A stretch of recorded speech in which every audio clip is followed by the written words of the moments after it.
What's up guys, Case here from 4 Barrel CrossFit. We're going over movement standards for WOD number 1 of Kentuckiana's Fittest. That is 2 minutes of max double unders, a minute rest, and then a 5-minute AMRAP of 4 stone cleans, 8 burpees, and then 12 burden log squats. So really the only thing to talk about on double unders is good completions. Judges will be there to count that.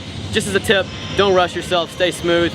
You're gonna get more double unders that way. Once you're done with the 2 minutes of double unders, you'll have that 1 minute rest.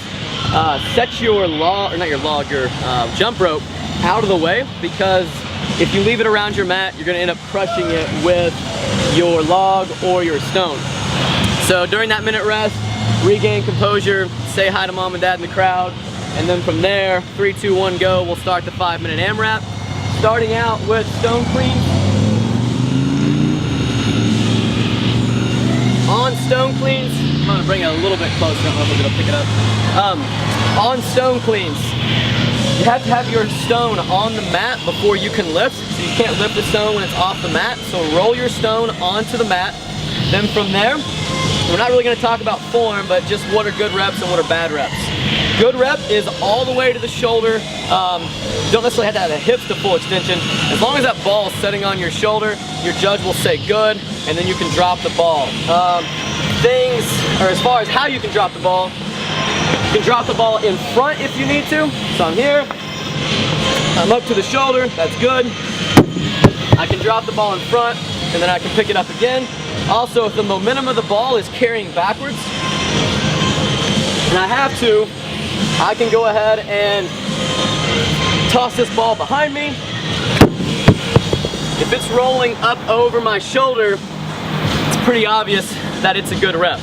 Something you may want to watch out for is throwing the stone off to the side. So be sure you get it all the way up and over the top. If we see you roll it over to the side, that's going to be a no rep. And just to be safe, your judge will be really quick to say good. Listen for the judge to say good before you drop that ball. Drop it on the mat as well. If you're standing on the edge of the mat and you drop the ball off the mat, dropping the ball off the mat will constitute a no rep. Also, you'll be responsible for keeping your ball on the mat. So if you throw it behind you and it rolls off the mat, you as an athlete will have to get your stone and get it back to the mat. After you finish that 4th clean, all you have to do is have your stone off the mat, setting on the bottom. If this stone is still rolling around, once again, you as the athlete will be responsible for securing the stone so that you can move on to burpees. On burpees, same standards as always. Chest and quads on the ground, pop up, jump, get those hips to full extension when you clap. Don't give me any of the closed hip clap. Also, be sure that you make contact with those hands. We will look for you to physically clap your hands overhead. After your 8 burpees, you'll move on to the burden log squats. On burden log squats, you can pick the log up off of the mat with the log, and you need to be on the mat before you start your squats. Really, we've got 3 or 4 acceptable ways squatting this log. On the shoulder, you can hold down at the bottom of the log. This is still acceptable as long as I'm getting my hip crease below the knee.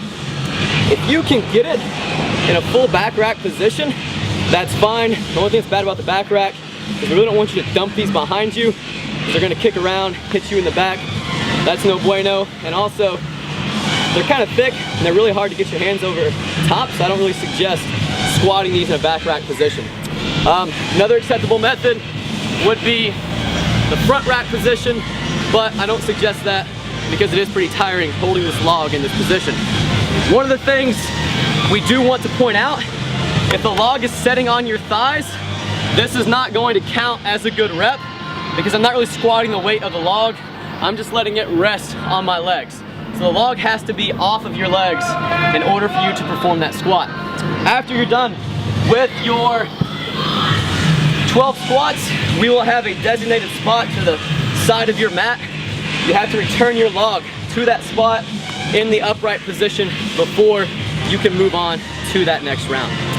So that's movement standards for WOD number 1. If you have any questions, shoot us an email, and be sure to watch movement standards for WOD number 2 and WOD number 3.